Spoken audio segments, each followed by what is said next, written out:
Check करो।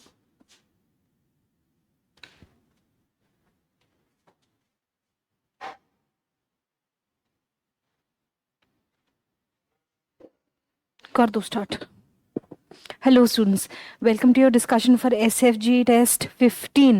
Now for biology, we have to have certain specific things, which is कि physics and chemistry में there is a lot more concept oriented preparation that we need to do. उसमें application ज़्यादा होता है, right? कि ये चीज़ ऐसे क्यों हो रही है, वैसे क्यों हो रही है. लेकिन biology के अंदर there is one other key fact that we have to keep track of, which is that a lot of memorization is required, and particularly in biology, these names, these entities are going to feel difficult to remember. ठीक है. उसके अलावा भी there is that understanding कि there are a lot of concepts that we do have to understand कि अच्छा immunity कैसे बनती है and all those things. तो there will be different tricks that I'm going to share कि how do we keep track of how to memorize these elements and so on and so forth. So let's begin. पहला question था कि the first question you got was कि if the bark of the tree is removed, तो in a circular fashion all around its base, it gradually dies up. It dries up or dies because what? या तो water from the soil does not rise to the top part, roots are starved of energy, tree is infected by soil microbes, roots do not receive oxygen for respiration. अभी because it is specifically a UPSC का PYQ question, I find it necessary that we cover the questions that are related to this particular concept. कई बार क्या होता है that you're going to learn one concept and all you know is कि भाई stem के अंदर this is the placement of xylem and phloem, but we have to cover it in a little bit more depth, because now we are moving towards a mode of preparation in which we worry about the questions that UPSC asks similar to the ones that they have asked. ठीक है.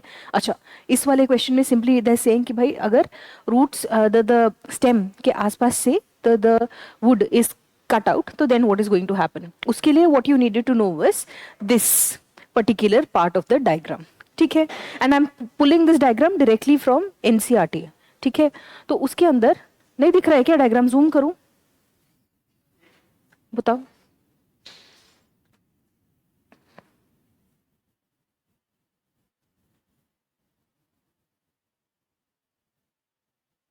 अभी ठीक है? Thank you. ठीक है. तो we have to worry about diagram से कैसे स्टडी करना है. एंड अगेन सिर्फ एक डायग्राम नहीं, पूरा plant I think we should cover. So stem के अंदर क्या होता है? Xylem and phloem are arranged in this candy corn, you know, मकई के दाना जैसा डिजाइन. ठीक है. उसके अंदर what is happening is that phloem is on the outside and xylem is on the inside of this corn का kernel. मतलब अगर इस शेप में है वो पर्टिकुलर टिश्यू, तो फिर phloem is on the outside and xylem is on the inside. तो अगर if for the entire stem we are going to cut off the outer portion, अगर हम बाहर से निकालेंगे outer portion, तो उसका phloem जो है that is going to get compromised, और उसकी वजह से there will not be food का transport. अब food is created in the leaves, तो that's why it will not reach the roots and that's why the plant is going to die. But the way to prepare properly and well is that I do not stop here. मतलब I know कि अच्छा stem के अंदर this is the place where we have xylem and phloem, but leaves और roots का क्या? ठीक है. तो leaves और roots के लिए भी let us look at the diagram. Roots के अंदर if you're able to see, xylem is on the central part, ठीक है, and phloem is here again on the outer part, but clearly the design is a little bit different. है ना. अगर this design and shape is different, तो then of course it will impact कि हाँ what is going to happen in one part of the root, है ना.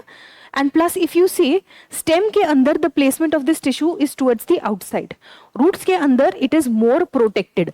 Right. तो अगर रूट्स डैमेज हो रहे हैं तो then what is going to happen, it will not be the same as what happens when the stem is damage. ठीक है, तो अगर रूट्स के अंदर there is a problem, and again we have given you a similar question later about the damage to roots.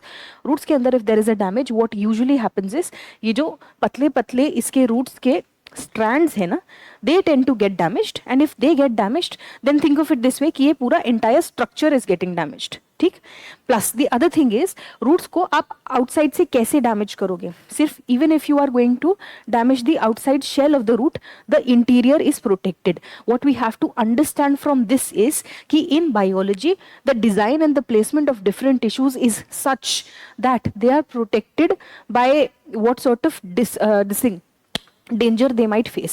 abhi roots are in the soil, so of course their surface is liable to get damaged, which is why it is drawn, it is designed in this way। theek hai, तो nature has designed it in a way कि the central part of the root is going to carry the food and the water।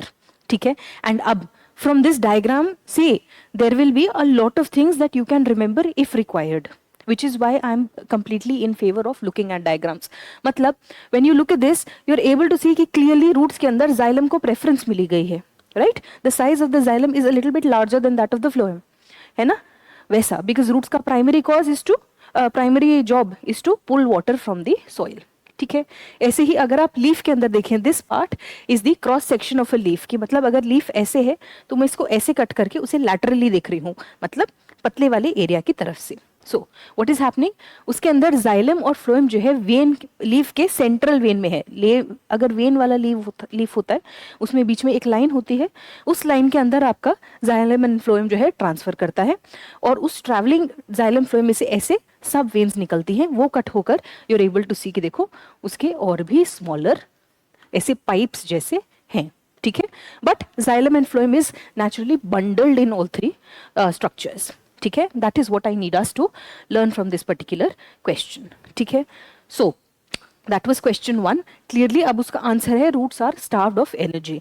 But see for you to pick this point it is necessary कि आपके मन में you are able to have this particular diagram. जब question में diagram नहीं दिखता है then you have to make this choice on your own. That means that you should be able to generate this diagram, remember this diagram. ठीक है, and see when it comes to कि if we have to prepare from diagrams, so then how many diagrams are we supposed to prepare? Very simply, I want you to ensure that you have seen, that you have tried to understand the diagrams that are there in the NCERT textbook. That becomes my Bible, that is the bare necessity that I must do. ठीक है, अच्छा, next question. In the context of the difference between prokaryotic and eukaryotic cell, consider the following statements. See, even before we do this particular question, I want us to try and figure out what is the difficulty that people tend to face when you have to learn something like this, है ना। Prokaryote, eukaryote you would have studied many times, but उसमें दिक्कत क्या होता है that they tend to get jumbled up in my mind, and that was the thing that I was talking about कि whenever you're trying to prepare for bio, the main issue is simply कि I cannot remember these complicated names, है ना। So for us to figure out how to remember these complicated names, I am going to teach you how to do the etymology of these names, मतलब उसको break down कैसे करते हैं, क्योंकि अगर उसका सिमिलर वर्ड मुझे आता है तो then I will be less likely to forget. For example सबसे सिंपल लेते हैं यूकैरियोटिक। अब यूकैरियोटिक वर्ड देखिए, it is sometimes difficult that I look at the word and I am able to identify कि हाँ इसका मतलब ये होगा कि इसके अंदर न्यूक्लियस होगा। ठीक है, and I will tell you one way of learning this that I hope you will remember. EU का मतलब, यू जो होता है, ये जो रूट होता है ग्रीक से, right, it means to do something well. ठीक है, so if you studied ethics तो उसके अंदर यू हैव स्टडीड यूडेमोनिया, है ना, which is the happiness of life. ठीक है, if you like watching TV shows then you would have heard of euphoria, और may be you like music in the band, है ना। तो happiness is euphoria, all those things, मतलब कि it means it is something that you are doing well, that there is an excess of, it is present, वैसा। Another example is euthanasia, and I think fans of Marvel movies will like that, euthanasia. ठीक है, euthanasia का breakdown is you मतलब to do well, thanasia comes from Thanos, Thanos means death, तो euthanasia मतलब that place where there is death, है ना, and you are doing death in a good way, necessary way. ठीक, अच्छा, अगर इतना समझ में आया, इफ इतना we are able to follow, तो देन यूकैरियोट को ब्रेक कीजिए. Eukaryote means, you means that we have, and karyote मतलब होता है कर्नल. ठीक है, कर्नल मतलब होता है कि जैसे there are certain fruits that you eat और उसके अंदर से मोटा बीज निकलता है, right. So if you are having a peach और you are having say a mango, उसके अंदर से वो निकलेगा ना बीच में से उसका सीड. ठीक, तो उस चीज को कर्नल कहते हैं कि जिसमें से बादाम निकलता है, गिरी तोड़ते हैं वैसा. ठीक, so you karyote means that if you break this cell down, उसमें से you will get this seed sort of thing in the middle, right. That is what they are trying to say कि अच्छा, if you break the cell of this eukaryotic organism, तो उसके अंदर से आपको एक न्यूक्लियस मिलेगा जो कि एक सीड की तरह है, जो एक साबुत गोल छल्ले की तरह है वैसा. So that's why we call it eukaryotic cell. Now the thing is that what you're required to do is that in biology there are certain words that you have to invest in. मतलब कि this is the word जिसके पीछे I am trying to spend time कि नहीं, मुझे ये याद करना ही करना है, right. I do not want to forget this. Another thing is that in prelims there is going to be a lot of information that you will need to memorize, है ना. तो अब अगर उसका रट्टा लगाना है, so for that also there are different ways. Thankfully biology के अंदर these things tend to help. This is the way that doctors are able to remember those very very long names of different diseases because they break it down into its sub parts. ठीक है, तो ये होता है eukaryotic prokaryotic का मतलब. Pro मतलब कि उसके अंदर उसके जैसा है न्यूक्लियर मटेरियल, लेकिन उसको कर्नल में नहीं है, राइट. मतलब यहाँ पे हम बोलते हैं कि वो जो हम कर्नल वेट कर रहे हैं, जो वो सीड वेट कर रहे हैं, वो सीड कंप्लीटली फॉर्म नहीं है, वो उसके सिमिलर है वैसा. ठीक है, तो अब क्वेश्चन क्या पूछा है उन्होंने हमसे. उन्होंने हमसे पूछा है कि the question that we have been asked is कि prokaryotic cells lack a cell wall while all eukaryotic cells have a cell wall. अब इसमें दिक्कत क्या है. यूकैरियोटिक का मतलब तो सिर्फ ये होता है that it has a nucleus. If it has a nucleus, it does not necessarily mean that it is a plant cell and it will have a cell wall, right. Animal cells can also have nuclei and that's why this statement is wrong. तो statement 1 हो गया मेरा गलत. Then prokaryotic cells have a well defined membrane bound nucleus whereas eukaryotic cell have a simple cell structure without a membrane bound nucleus. अब for me to always remember कि I never get this statement wrong, कि कहीं मेरे mixed up ना हो जाए, that's why I was saying it is helpful for me to understand the name, है ना. तो eukaryotic मतलब it should have a well defined वो seed जैसा, right, that kernel वाला nucleus. So statement 2 is also wrong. Then eukaryotic cells contain multiple linear chromosomes whereas prokaryotic cells have a single circular chromosome. अब see, अब यहाँ पे how we are trying to confuse you is कि ठीक है, eukaryotic prokaryotic के अंदर you have understood कि what happens in the nucleus, right, कि nucleus is present or absent, but within the nucleus what is the substructure, this is the question, right. So if you have a kernel वाला nucleus, if you have a membrane bound nucleus, तो उसके अंदर there will be small chromosomes, right. लेकिन when you have a prokaryotic cell, of course it is not a membrane bound nucleus, ठीक, तो उसके अंदर chromosome ऐसे ही पड़े होंगे, right. That is the question that we are asking you. So eukaryotic cells contain multiple linear chromosome whereas prokaryotic में एक round सा छोटा सा क्रोमोसोम होता है. That is true and that is why only one statement is correct. So your answer is A. अच्छा, the next question is about viruses. हाँ, so viruses में they lack the enzyme necessary for the generation of energy. Now this is true. क्यों? See, one thing that we learned about virus is that virus is a complete parasite, है ना. It is the sort of thing that can only live within its host. Otherwise it does not stay alive. अब उसके लिए in your solutions I am giving you certain words that I want you to pay attention to. The definition that I have given you is that viruses are obligate intracellular parasites, right. So technically the meaning of viruses is that they are obligate intracellular parasites. ठीक है, अभी parasite का meaning तो we understand that it is something that is going to feed off the energy, feed off the life of some other living organism, right. अच्छा, intracellular मतलब कि it is going to go inside a cell to do this, right. So a virus has to go infiltrate a cell and then it becomes a parasite. See, because other types of parasites are, for example, the worms that live in your stomach, right? Or the bacteria that live inside your gut bacteria, all these things are parasites, है ना? But they are not invading your cells, they are living in your body, ठीक है? But what a virus has to do is कि वो cell के अंदर जाके it has to go and live, ठीक? Now what is the meaning of obligate? Obligate के लिए I want you to understand that there are two of these words, ठीक है? There is obligate and the other word is facultative. ये चीज मैं सिर्फ इसलिए बता रही हूँ so that distinction is always clear in your mind. Sometimes it is necessary that you have one extra step of understanding so that उसका base step में कभी भी डिफिकल्टी नहीं होगा, ठीक है? So there are two things, obligate and facultative.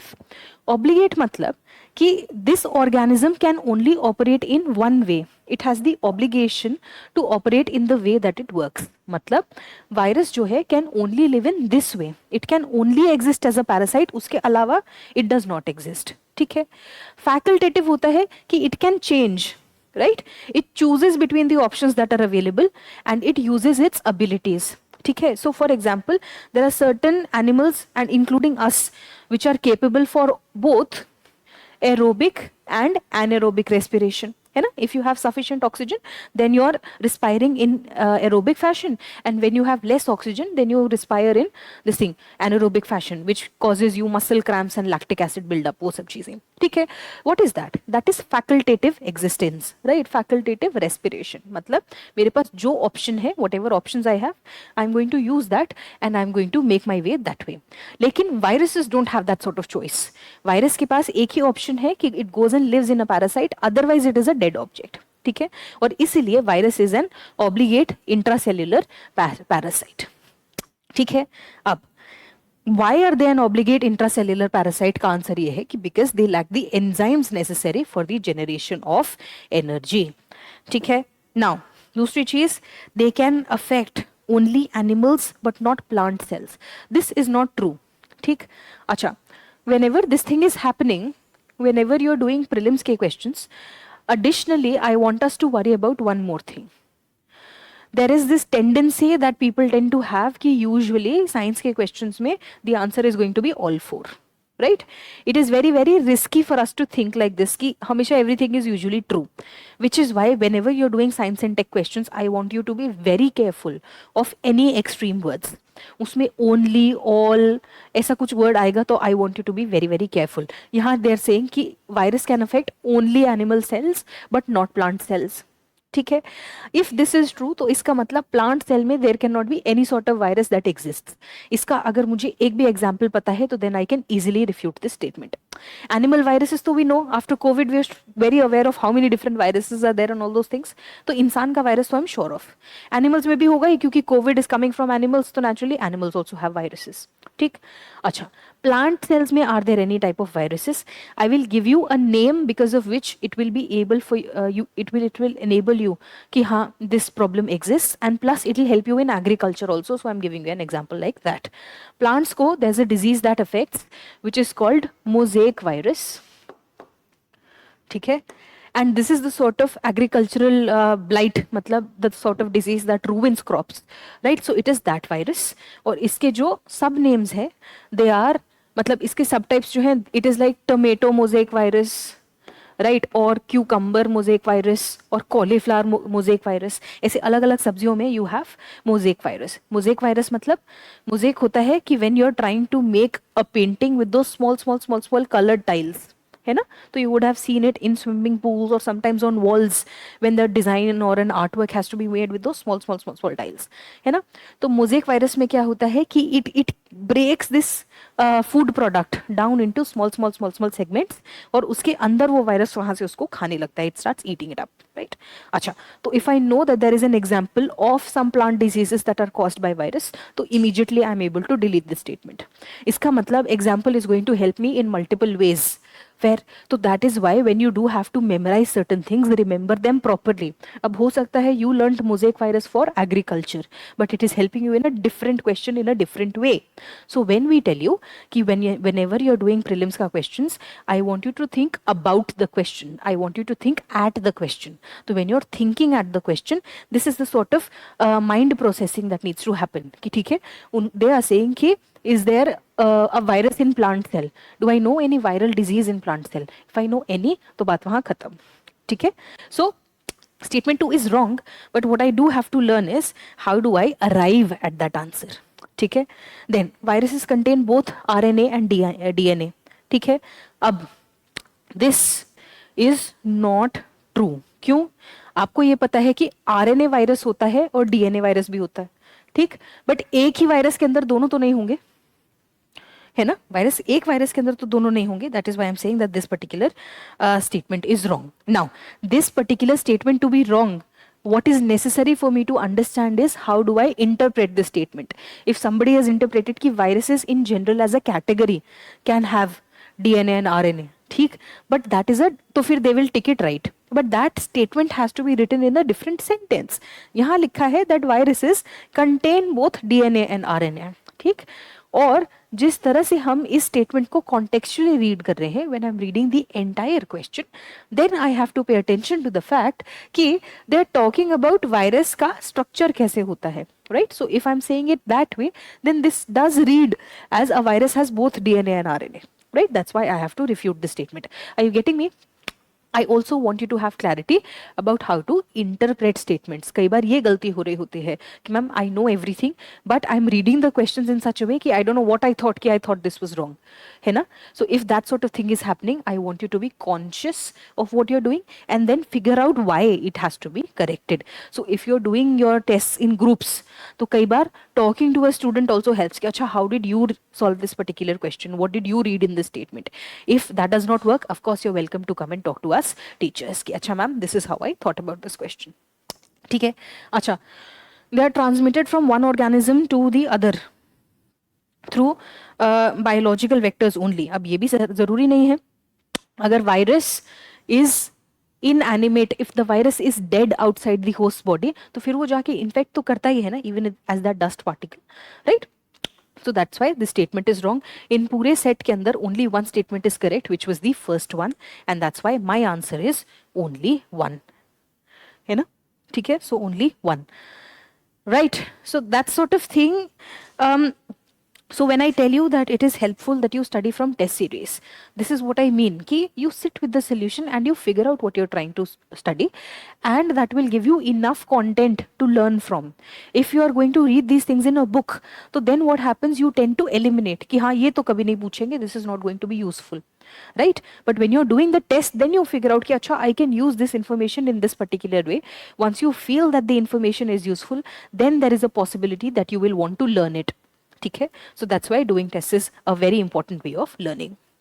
The next question was, in the context of different red blood cells and white blood cells in humans, consider the following statements. ठीक है? तो for us to figure out this, very simply, I want you to have this particular diagram available to you. ठीक है? If you have it, good. If you don't have it, run a Google search and find this diagram. And I want you to be able to name all of these different RBCs, different blood cells. Why am I saying this? Let's say the favorite topics that UPSC tends to have is not just biology but also human health. है ना? Basic human health they are asking. Fair? अब the types of cells in blood is the sort of thing that if you are ever sick with even the smallest of ailment, the first test the doctor is going to do for you is your complete blood count. है ना? Which means that all adults tend to be required to read those reports. है ना? Now what does your RBC count mean? What does your platelet mean? What are these different cells? It is necessary for us to know. इसलिए I want you to have this list और इसके अंदर से 1, 2, 3, 4, 5, 6 और 7. ये 7 type के cells you should have clear understanding on. ठीक है? So that is necessary. I'm not going into that detail right now because we do not have that sort of time. But you should know कि देखो इतना जरूर है. ठीक? अच्छा. So what are they asking? RBCs have a nucleus while WBCs do not. ठीक है? अब इसका उल्टा होता है. Right? White blood cells के अंदर न्यूक्लियस होना जरूरी है, रेड ब्लड सेल्स के अंदर नहीं होता है. एंड इसके पीछे रीजन भी है. Right? We have to worry about the design of the red blood cells also. ठीक है? All those things are necessary. अच्छा, उसके बाद WBCs are more in number in the blood stream than RBCs. इसका भी उल्टा है. ठीक है? WBCs are much less as compared to RBCs. RBCs have a lifespan of about 120 days, whereas WBCs lived for only a few hours, 2 days. That is correct. Third वाला statement is correct कि RBCs जो है इतने दिन चलते हैं, रफली 3 महीने में. जो see often times there are certain things that you will know only by culture, है ना, जिसमें there are things that they you know in culture, may be in your family old ladies और समबडी विल टेल यू कि ये वो मौसम है जिसमें आपका खून नया बनेगा, that you have fresh blood that is being created. इतने टाइम में तो you have fresh blood circulating in your body. What they are trying to say is that your RBCs का टर्नओवर रेट इतना रहता है, every 3 months you get fresh RBCs, that sort of thing. Fair? So the answer here becomes only one again, and this is the understanding that I need you to have. The next question was with reference to debt for nature swaps. Consider the following statements. The first and largest debt swap to conserve oceans was signed by Gabon, and under it indebted countries can seek help with paying their debt by agreeing to spend on conservation of natural resources. Debut ने debt एक you कटेगा, ठीक है. अच्छा, whenever you are learning current affairs, अभी इसके अंदर the thing is that this is the first ever sort of nature for debt agreement that was signed, and if it is not there in your notes, I want you to write very quickly. The first and largest debt for nature swap was by Ecuador, and if I'm not wrong, it was about $1.2 billion. No, 1.6 billion dollars के worth का they had signed the agreement, right? And this was somewhere in May of 2023. ठीक है. तो what could have happened was that when you read the news, you would have this particular thing in your notes. If you're doing your current affairs from monthly magazines, so then this will be there in the issue that is dedicated to May. ठीक है. Now what has happened is that in August, Gabon has also signed this debt for nature swap wala agreement, right? But iska cost is $500 million. So what I want to talk to you about from this question is whether you're doing it through a compilation or you're doing it through monthly magazines.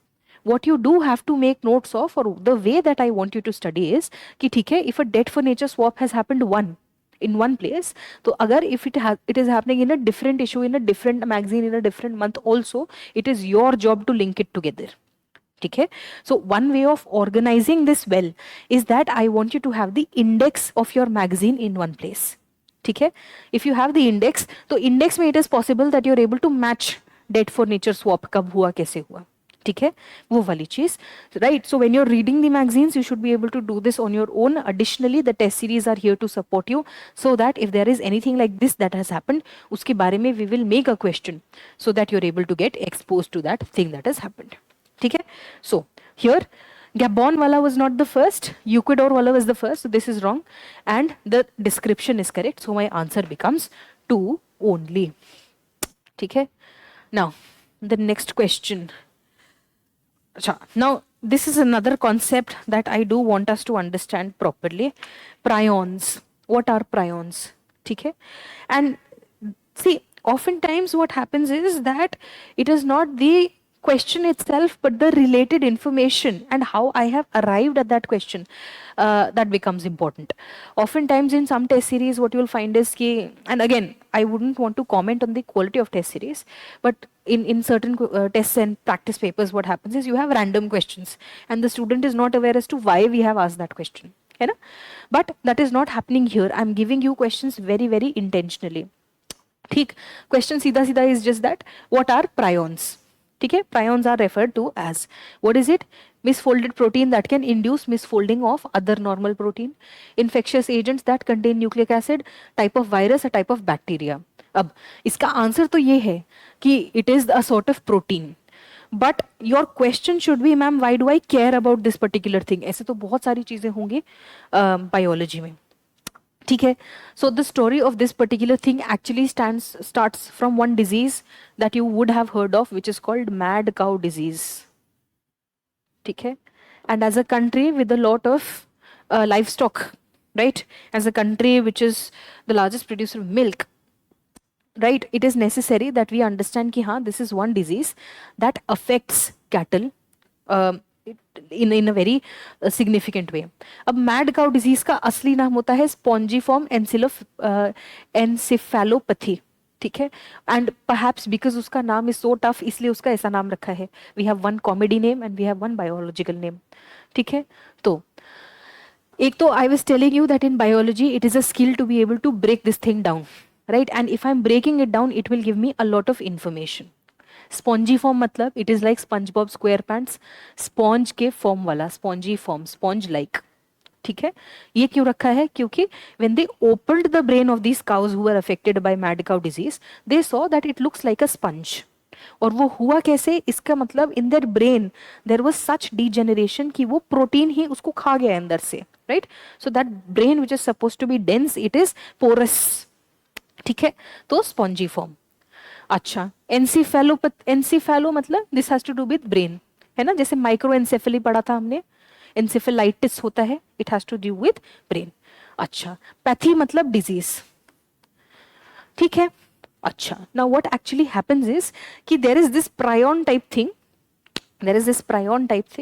That it is some sort of protein जो एक बार अगर आपके दिमाग में बन गया, एक बार अगर आपकी बॉडी में बन गया, it goes and infects other proteins.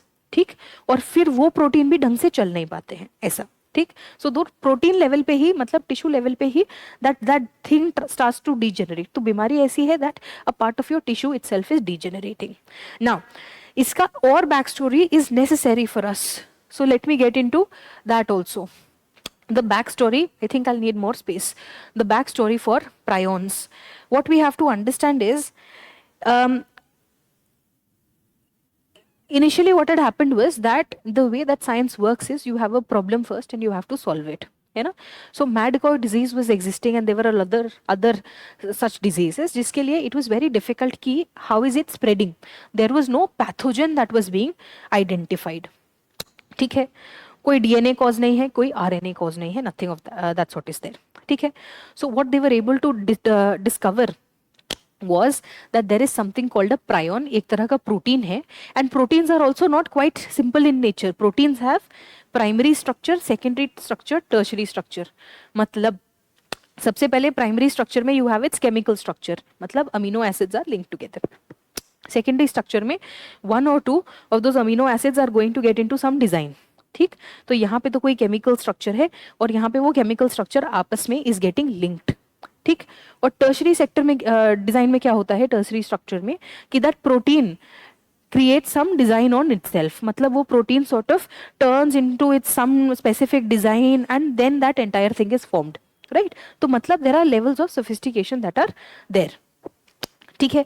Now what happens in a prion is कि ये जो टर्शरी सेक्टर, टर्शरी डिजाइन होना चाहिए ना, tertiary structure for protein, that does not work properly. मतलब the protein that is created in the body, primary structure is okay, tertiary structure is okay, secondary structure is okay, but tertiary structure does not form. कि वो protein अच्छे से fold नहीं हो पा रहा है. ठीक है. तो if there is one thing, so it's like your cupboard. So if you're the sort of person who has to fold your clothes and put it in your shelf, so if there is one sort of kapda, if there's one cloth which is not folded well, it is liable to destabilize the entire column, है ना, जो आपने एक stack बनाया है कपड़ों का, that entire thing can fall. तो what happens is if there is one open protein, if there is one uncoiled protein, if there is one protein which has not folded properly, वो जाके बाकी proteins को unfold कर देता है. ठीक. So if it's going and unfolding the बाकी proteins, what is going to happen is कि इन दैट एंटायर स्ट्रक्चर कहीं कहीं प्रोटीन विल गेट डैमेज्ड. अगर कहीं कहीं protein will get damaged, it will start creating cyst, it will start creating holes in that particular organ, और इसीलिए इस तरह का disease is happening. In 1997 a Nobel Prize was awarded for this discovery of prions and its relation to diseases. The scientist, his name was Stanley Prusiner.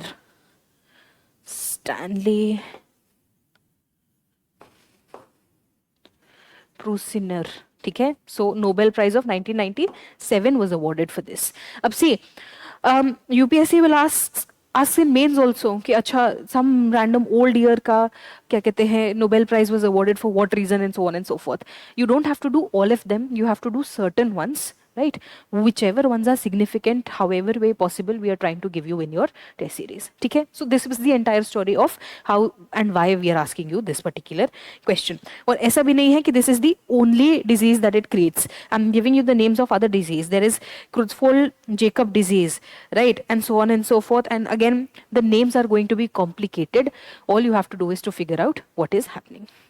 ठीक है, biology में your only job is do not get scared by the difficult name.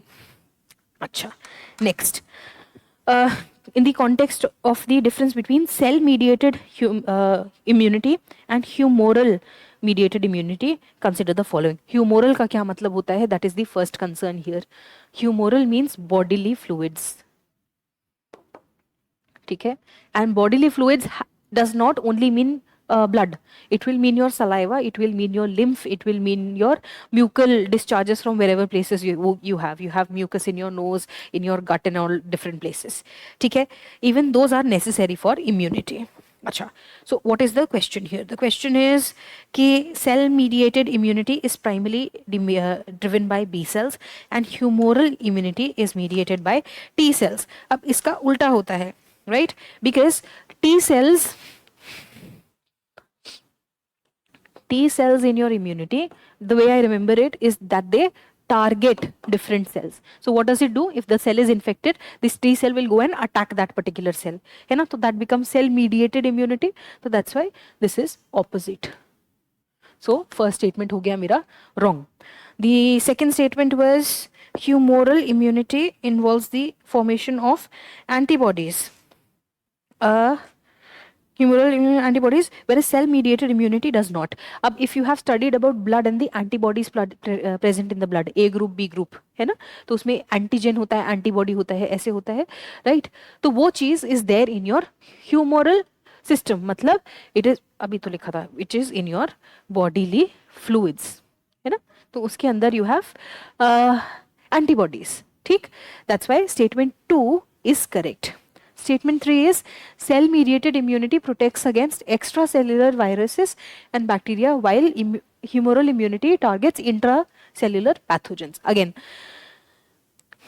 I do not want you getting scared of this statement. सिर्फ meaning पे focus करो. See, cell mediated immunity, अगर cell वाली immunity होगी कि कोई cell जाके attack करेगा, तो protects against extracellular viruses, whereas humoral जहाँ पे antibodies है will target intracellular. Intracellular मतलब कि cell के अंदर there is some sort of pathogen. अब उसके अंदर तो T cell has to go and attack ना, right? And cell, और उसका क्या मतलब है कि अगर T cell is coming to attack मतलब it is called a cell mediated immunity. ठीक, और अगर एक्स्ट्रा सेलुलर वायरस मतलब मेरी बॉडी के अंदर कोई वायरस आके घुस गया है, राइट, कोई पैथोजन आके घुस गया है, it is not yet entered any cell, तो then what is required? Antibodies are required. ठीक है, तो this statement is also opposite. My answer therefore becomes only 1. ठीक है, next question. Consider the following statements about bacteria. They are the sole members of the this thing, Kingdom Monera. Some of the bacteria are autotrophic. They can live in extreme habitats such as hot springs, deserts, snow and deep ocean. अब कभी कभी whether or not you know about the question, what is going to protect you? अच्छा, what is going to protect you is going to be the language of the question. ठीक है. For example, some of the bacteria are autotrophic. अब some bacteria can be, ठीक है, तो उस हिसाब से may B you have selected this. They can live in extreme habitats. हो सकता है you know that they live in volcanoes and icebergs and all those things.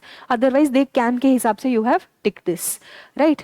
Then it becomes they are the sole members of the kingdom Monera. मतलब 2 statements के हिसाब से you are fine, but 1 statement में you are getting stuck. अब यहाँ you require knowledge. ठीक है, the statement is correct, but it is the sort of thing that people feel afraid to pursue. क्या कौन करेगा इतना टैक्सोनॉमी? ठीक है, the answer to this question is all 3. This is true, but what I want to talk to you about is what are you required to study. ठीक है, taxonomy के अंदर, and see this is there in your 9th standard NCERT and also 11th standard NCERT, which means it becomes necessary for us to know certain names. ठीक, so I'll give you the process of how I want you to prepare this. सबसे पहले तो I want you to understand कि classification होता किस criteria पे है. So what is the order of classification? You have domain, kingdom, phylum, class, subclass, infra order, family, genus and species. ये जो का तो you have to learn. ठीक है. अच्छा, उसके बाद what do you have to know? Kingdoms में सबके नाम I want you to know. Animal kingdom होता है, प्लांट किंगडम होता है, mushrooms are a different kingdom. This also is something that I want you to know. IUCN has been pursuing mushrooms specifically and their protection, right? तो which is why they are important and we tend to ignore them. I want you to always remember कि mushroom is a different category as compare to plant and animal. उसका अलग ही system is there, right? अच्छा, algae is also a different kingdom. Now when you seeing ना, तो you should know कि animal plant के अलावा mushroom algae पे also I need to focus. ठीक? Then you have bacteria and then you have archaea. Archaea मतलब old organisms that have been left behind. ऐसा. ठीक? अब उसके बाद हम आते हैं phylum में. Phylum में what I need you to do is कि this particular classification is important because UPSC is asking you from this again and again. And see, when I explain you the names, then it will feel significant. Then it will feel मतलब identifiable if you are doing PYQs. देखो, Chordata के अंदर mammals तो चलो ठीक है. Then sponges के बारे में they have asked question, sea sponge और ये सब. ठीक है, उसका नाम होता है पोरीफेरा. Worms के बारे में they have asked. ठीक, snails and octopi, mollusks they have asked. है ना, they asked you that shell clam वाला question. Then corals and jellyfish, it is named CNIDARIA, right? It is read as Nidaria, but the C is silent. So coral and jellyfish is important. Annelida, earthworms they ask you. Starfish, sea urchin they have asked. Flatworm is necessary because of health. The worms that children get in their stomach, often flatworms, necessary. ठीक है. Insects and crabs again they have asked. है ना, which is why I'm saying कि if you feel that the environment and biology portion is going out of control, इतना I have to do. I have to worry about the headings so that I have a list. और कितने हुए? 1 2 3 4 5 6 7 8 8 है ये. ठीक है. And again this diagram is not very difficult to find, right? The classification is not difficult to find. What you need is conviction कि हाँ this is a part of my syllabus. अच्छा, class के अंदर you have mammals. Aves मतलब birds भी they ask you, but I would want you to know the this thing class aves, क्योंकि कई बार it is there in the name, it is similar. Avian is because aves. ठीक है. Reptiles they'll ask you, amphibians they're asking you. Chondricites, cartilaginous fish they do tend to ask you, but not that much. Ray finned fish, lampreys, lungfish, and again fish. I want you to worry about lungfish and ray finned fish. ठीक है. अच्छा, then subclasses Theria and Prototheria. Let it be Eutheria and Metatheria. But all I want you to know is the difference between Eutheria and Prototheria. ठीक है. It has to do with one particular structure in the body, whether or not it is present. In fact, chordata भी ऐसा ही होता है कि does it have this thing, a spinal cord or not, वैसा. ठीक. Orders में primates, carnivores and so on. This is not necessary at this point. This you can leave. But what I do want you to worry about is the names. अब primates you know, carnivores meat eaters होता है that you know, right? Whales and dolphins again is necessary. Which animals are toothless? एक उसका search मार लो. It could be helpful. So it is the ones with the beaks. है ना? There are and perhaps snakes do not have teeth. अच्छा. Some snakes do not have teeth. Acha. Then pikas and hares, even-toed hoofed animals, odd-toed hoofed animals. This also I want you to worry about. कि जो hoof होता है ना, horse का hoof, उसमें does it have 2 toes or 1 toe? Important classification. If they ask you something like that, तो you would feel suddenly shocked कि ये क्या पूछ लिया है. ठीक. Bats they ask you. ठीक है. Flying lemurs no. Pangolin is important. Pangolins, dugongs and manates is important. Elephants ठीक है. Gnawing mammals, rodentia. Last year only they asked you about this thing, squirrel.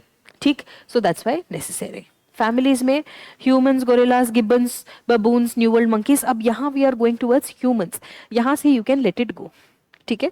And then humans and Homo sapiens. ठीक है. So basically what I want you to know is कि question तो ठीक है we can solve, but what is it that we are required to study in taxonomy? This is the list which is necessary. Then you have RNA viruses exhibit a higher propensity for mutation as compared to DNA virus. उसके बाद absence of hydroxyl group in RNA makes it less stable as compared to DNA. अब ठीक है, ये statement तो सही है कि भाई RNA virus does mutate a lot more than a DNA virus. But उसका सवाल आता है कि क्यों, which is why there are certain statements that you're going to study, and specifically for topics like viruses and RNA. ठीक है, we do have to ask certain questions, and which is why it is necessary for you to understand the process properly. RNA जो है single strand होता है, right? और DNA ऐसे double strand होता है, ठीक, ऐसे ऐसे जुड़ा होता है, यही है, ठीक. एंड इसमें ऑपोजिशन भी होता है कि A के साथ T, G के साथ C होगा, राइट. सो उसके जो क्या कहते हैं सब यूनिट्स भी होते हैं, they are linked together in a certain way. The reason they are linked together in that way is simply so that you have 2 copies of every part, है ना. तो अगर कुछ गलत होगा तो it will be broken from there, तो the body is able to recognise कि हाँ डीएनए में कुछ खराबी है, it will not create the correct protein. But RNA में क्या होगा, if there is a mutation, if there is a गड़बड़, there is nothing to check ना, there is no opposite for the RNA. तो दैट इज वाई वहां से it becomes a problem, and that is the reason why RNA mutates faster. इसमें कोई cross check mechanism नहीं है ना, right. DNA में तो 2 things have to mutate and only then it will be a पक्का mutation. That's why this statement is correct, but it's not because hydroxyl group नहीं है, ठीक है, डीऑक्सी की बात नहीं है, ठीक. It is about that. And plus दूसरी चीज ये भी है कि नाम भी तो चेक करो, RNA ribonucleic acid, DNA deoxy ribonucleic acid. तो इट इज डीएनए जिसके अंदर नहीं है ऑक्सिल कुछ है ना, डीऑक्सी मतलब डीएनए के अंदर नहीं होगा ना. तो factually also you should be able to figure that out, ठीक है. Now again I want you to be active in the exam, मतलब क्वेश्चन के टाइम पे you should have this amount of focus that ये चीजें your it comes into your mind. So this is a part of practice. This is why we keep telling you we need you doing a lot of tests, ठीक है. So statement 1 is correct but the 2 is wrong. Abhi, now I have very cute animals for you. Amphibians are cold-blooded vertebrates in semi-aquatic lifestyles and metamorphic life cycles. अब जरा quickly I should be able to tell you कि इन सब का मतलब क्या है. Amphibians are cold-blooded, मतलब they don't regulate the temperature of their body. They are dependent on the environment, ठीक है. Vertebrates मतलब they do have a vertebral column, they have a spinal column. अच्छा, with semi aquatic lifestyles, आधे पानी में रहते हैं आधे पानी से बाहर, right? They will live in water and outside water. And metamorphic life cycles मतलब their body changes during its life cycle, right? तो अगर आप वैसे देखते हैं कि when I'm talking about a frog, as a tadpole it is a fish, later it comes out of water and lives in a different way, है ना. तो उसकी लाइफ के अंदर it's life style and body also tends to change. That is the thing that we are saying here कि amphibian ये होता है, राइट. अब बात आई कि what is this different species. अभी for the different species, all I want you to do is, for every species that has come in the exam in the past 10 years, I need it, I absolutely need it that you would have seen its face. Why? Because it does add a certain thing. Now see, I will show you the picture and later I'll tell you what are the questions that I can ask from it. ठीक है. So this is the picture. Number 1 is the rough skinned newt. ठीक है. So any Harry Potter fans will know कि हाँ there was one character called Newt Scamander. It was named after this छिपकली type of thing. ठीक है. अच्छा, तो it is a rough skinned newt. I want you to be able to appreciate कि ठीक है ऐसा कलर होता है, ऐसा मुंह होता है, 2 आंखें होती हैं, पूंछ होती है और ऐसे रफ रफ सा होता है, रेड रेड से कलर का था, ठीक है. Now when you look at the picture you have been able to see that information immediately. If I give you that description it will be a paragraph. So a picture is really worth 1,000 words in this case. It does help a lot. अच्छा, उसके बाद Asian common toad, Asia में पाए जाने वाला normal frog. This is the one that you would have seen during क्या कहते हैं monsoon, or even you would have avoided to see वैसा. अच्छा, then you have Beddoes calican. अब when you see something like a calican you'll feel कि अरे it sounds like a bird, है ना. लेकिन it is necessary कि हम उसको ध्यान से देखें कि सेलिकन नहीं लिखा है, राइट, कैलिसिलियन लिखा है, ठीक है. एक बर्ड होती है उसका नाम होता है कैलिकन, वाइट वाइट सी येलो सी बीक होती है, वाइट सा बर्ड होता है, right. But this is not the spelling which is why we have to be careful, ठीक है. This is a type of limbless amphibian and this is in India only and it has moist skin. crucial for its respiration. But what I wanted to see is कि देखो ऐसे एक yellow colour का band होता है, ठीक है, limbless है, स्नेक नहीं है लेकिन एम्फीबियन जरूर है. लास्ट में you have a tiger salamander.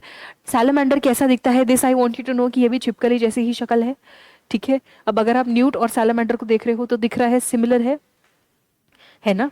अच्छा, ये सैलमेंडर जो है टाइगर स्ट्राइप्स के साथ पाया जाता है. अब टाइगर स्ट्राइप्स के साथ कलर कौन सा है, that is also something that you are able to say, which is by please control your disgust, right, control your fear and please look at all these animals. Eventually you will be able to appreciate how pretty they actually are.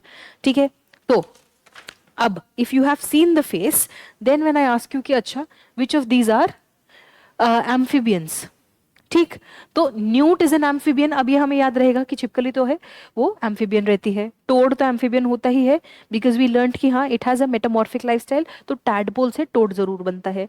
सेलिकन जो है ये हमने specially याद किया था कि ये India में पाया जाता है. It is not a bird, it is a specific छिपकली, this snake like organism, limbless amphibian.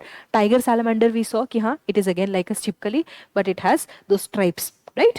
तो now very quickly you are able to see कि हाँ all four are. Now for you to be able to do these things, what you have to recognize is कि one question of this form is going to come.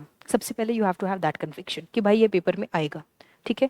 once I know कि हाँ ऐसा कुछ आएगा, then the next step is कि ठीक है I have to go learn this, right, कि this question is going to come and I need to do this question. सही बात है, क्वेश्चन ऐसा आएगा and then I want to be the person who does this question, otherwise I am losing out on 2 marks. वरना तो बिना जाने तो नहीं होता है ये question, you can not guess at this question, ठीक. उसमें यू विल फॉलो, अरे ma'am I have my general science का formula all 4, but that is very risky, ठीक है. अच्छा, द सेकेंड थिंग इज कि चलो I am trying to learn, will I be able to learn simply by looking at the names और is there something else that I need. Now for me to be able to learn these things, I need both the taxonomy and I need these pictures. Taxonomy से मैंने group बनाया कि चलो this amphibians I have to study. If amphibians I'm studying, I'm looking at these animals, एक जगह I'm collecting the pictures. It will help me remember. If you look at the picture, it will help you remember this, and you might be that one person who does the question which nobody else is doing. ठीक है, it could be that question that is going to take you over the finish line. तो अगर you are struggling with scores at the borderline कि ma'am I am almost at the okay range but I don't get a good margin, the reason that you might not be getting that margin वाला extra marks कि ma'am I have comfort in prelims, right, I am clearing prelims with a margin, it could be that you are ignoring topics like these कि biology के अंदर, science and tech के अंदर if I learn certain things I can get that one question, right. So the edge that you're looking for can be hiding in this sort of work. Acha, now which of the following is considered as good cholesterol? Good cholesterol with reference to individuals facing the risk of cardiovascular disease. ठीक है, एक तो cardiovascular disease क्यों बोलते हैं कि cardio मतलब heart और वैस्क्यूल मतलब उसका पाइप, राइट. कार्डियोवैस्कुलर डिजीज मतलब कि it has to do with the pipes, with the veins and arteries that are there in your body. ठीक है, cardiac diseases have to do with the heart itself. ठीक है, ऐसा. तो again I want you to read the names and try and figure out what they are trying to say. अब बात आई कि ये अलग अलग चीजें होती क्या है. उसके लिए I want us to understand कि अच्छा कोलेस्ट्रॉल कहाँ से आएगा, बनेगा कैसे, एंड व्हाट एक्चुअली हैपेंस. सबसे पहले you can eat food that has triglycerides. Triglycerides क्या होता है, एक अल्कोहल का एस्टर होता है. सबसे पहले तो alcohol plus acid creates ester. ये एक इक्वेशन थी in class 10, I want you to remember. ठीक है, जिसके अंदर यू लर्नड CH3COOH होता है. ठीक है, और आप पढ़ते थे C2H5OH. ठीक है, तो ये H उड़ जाता है, ये OH उड़ जाता है और ये यहाँ आके जुड़ जाता है, राइट. ऐसा, ठीक. That sort of thing is something that people tend to study. इसी में I know that every student would have learned कि एक होता था CH3COONA जिसे आप चूना बोलते थे, है ना. This is something that in your school you would have been taught. But what I want you to go back is the fact कि alcohol plus acid creates an ester. ठीक है, if this particular acid alcohol is glycol, और glycol होता है कि 3 carbon ऐसे जुड़े होते हैं और यहाँ OH होता है. ठीक है, तो इस डिजाइन के अल्कोहल को बोलते हैं glycol. If this glycol is getting linked to an acid, fatty acid, तो उससे बनता है ट्राइग्लिसराइड। ट्राइग्लिसराइड मतलब 3 वाला चेन है, ठीक। Triglyceride therefore is going to be the foundational element of creation of cholesterol. पहली बात तो वो। तो you eat your food, it will go into your intestine, intestine से you are going to absorb the triglyceride, ठीक। तो सीधा सीधा कोलेस्ट्रॉल और फैट नहीं अब्सॉर्ब होगा, ट्राइग्लिसराइड जो है ये आप यहां से अब्सॉर्ब कर लोगे। Once you are absorbing that, it will go in your blood vessel. तो ये ब्लड वेसल में you are able to see छोटा छोटा ट्राइग्लिसराइड इज रोमिंग अराउंड। अब अगर दिस ट्राइग्लिसराइड, राइट, अगर this triglyceride is in a chain, if it is more complicated, ठीक, then it will form a protein, right? The protein it will form will be the form of a fat, right? जिसे हम बोलेंगे lipoprotein. Lipo मतलब fat और protein तो protein है ही, ठीक। तो वो triglyceride can go to a protein and create something called a lipoprotein, ठीक। अब this thing can have low density और हाई डेंसिटी, जिसे हम कह रहे हैं एलडीएल और HDL, high density lipoprotein, low density lipoprotein.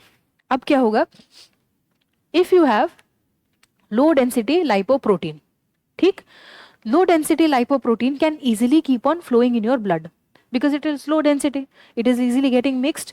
तो think of it this way कि if I am creating a suspension,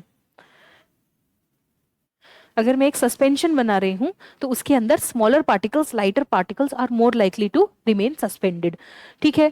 तो ये जो लो डेंसिटी लाइपोप्रोटीन है that will keep on remaining suspending in the blood, ठीक है। और हाई डेंसिटी अगर होगा तो वो जाके कोएगुलेट करेगा। अगर हाई डेंसिटी वाली कोई चीज होगी सस्पेंशन में तो वो बैठेगी, है ना, वो और चिपकेगी। सी लाइपोप्रोटीन का another characteristic is that it is sticky, it will coagulate together. तो होगा क्या, if you have high density lipoprotein तो वो अपने क्लम्प्स बना के सीधा सीधा लिवर तक पहुंच जाएगा एंड लिवर में जाके it is you can break it down, ठीक है। But if you have low density lipoprotein वो धीरे धीरे अक्यूमुलेट होगा आपकी आर्टरीज के अंदर, राइट। तो वो जो पाइप है आपके ब्लड की, जो ऐसे पाइप है ब्लड की, लो डेंसिटी लाइपोप्रोटीन ऐसे यहाँ धीरे धीरे धीरे धीरे चिपकता रहेगा, क्योंकि वैसे तो वो आराम से फ्लो कर रहा है, ठीक।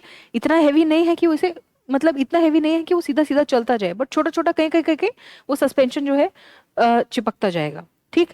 उसकी वजह से इवेंचुअली वो आपकी आर्टरी को कर देगा क्लॉग। और क्योंकि वो लो डेंसिटी है तो ऐसा नहीं कि उसके एक टुकड़े के साथ it is able to take it away. It's like trying to eat you know very frozen ice cream with a plastic spoon. जब आप बहुत आइसक्रीम के अंदर प्लास्टिक स्पून डालोगे तो टूट जाएगा वो, है ना। So sometimes when you are going to a भंडारा और something they will give you that styrofoam का प्लेट एंड दैट पतला सा spoon, you try to take a bite and it will break, वैसा that sort of thing happens if you have a low density वाला lipoprotein. वो इसको उठा नहीं पाता है, लेकिन if you have a high density वाला लाइपोप्रोटीन तो वो क्या करेगा, it's like a wooden spoon, वो यहाँ से आके इसको तोड़ के ले जाएगा, right, because it is stronger ना, it has higher density, it is more rigid. तो वो फिर इसको रिमूव कर देता है, प्लाक बोलते हैं इसको, प्लाक, ठीक है। And this plaque can form inside with this thing your LDL के साथ, with your low density lipoprotein, this cholesterol, bad cholesterol, it can gate accumulated in your pipes. Plaque is also the name that is given by dentists to the this thing yellow sort of deposition that happens on your teeth, right. तो कोई भी deposition ऐसा कुछ होता है उसको plaque बोलते हैं, वैसा, ठीक। तो हाई डेंसिटी लाइपोप्रोटीन इसको उड़ा के ले जाएगा and then it can go into the liver and it can get broken down. तो वहां that cholesterol is not bad. Even the thing is that if you have a lot of bad cholesterol then ये high density वाला lipoprotein will be able to take your bad cholesterol and get it digested, ठीक है। तो what does that mean कि good cholesterol कौन सा हुआ फिर, अब हाई डेंसिटी हुआ। और इस बैक स्टोरी से हमें याद रहेगा, ठीक, फैटी एसिड क्या होता है, ट्राइग्लिसराइड क्या होता है, लाइपोप्रोटीन क्या होता है, एचडीएल क्या होता है। I want you to know all four because again India does have a lot of disease burden for cardiovascular disease. Then with reference to genomics, which of the following statements is correct for translation? Again, these steps of DNA translation transcription is necessary for copying genetic information from one strand of the DNA to RNA. इसको बोलते हैं transcription, है ना। कि whatever is written in the DNA उसका RNA बनाने के लिए, कॉपी करके लिखने के लिए. 12th क्वेश्चन छूट गया? Oh okay, thank you. 12th question था, consider the following statements about T cells and B cells. T cells and B cells, they have a shorter lifespan as compared to B cell. We saw that in the other question also, है ना? तो this is wrong. They are responsible for producing antibodies to fight infections. Again, T cell तो खुद ही जाके attack करता है, right? तो antibodies की बात नहीं हुई. They can distinguish between infected and healthy cells. That is true. So they go and identify कि this is an infected cell, then the T cell will go and kill that cell, right? So it is only one. Answer is A. यही है. हाँ ठीक है, thank you. हाँ, तो we were talking about transcription. Then so copying of genetic information from one strand of DNA into RNA. तो क्या होता है, डीएनए डबल स्ट्रैंड होता है. It opens up, where it opens up from one strand it's going to create an RNA. RNA will leave the nucleus and बाद में जाके उसका प्रोटीन बनेगा. ठीक है, so this step is called transcription. The second is by which pieces of DNA are broken and recombined to produce new combination of alleles, right? तो अगर cell division हो रहा है तो then the DNA breaks and then it has to recombine in different क्या कहते हैं configurations, right? तो XXXY mix होके, है ना, then you can have either a male or female zygote. ऐसा रहता है. देखिए, XX हो सकता है genes from female, मेल के अंदर यू हैव XY, तो दिस विल ब्रेक डाउन. तो यहाँ से ये X इन दोनों के साथ मिक्स होके बन सकता है, तो एक XX एक XY, राइट, और ये वाला यहाँ पे एक XX एक XY बनाएगा, ऐसा है ना. तो ये जो चीज होती थी इसको क्या कहते हैं, रिकॉम्बिनेशन.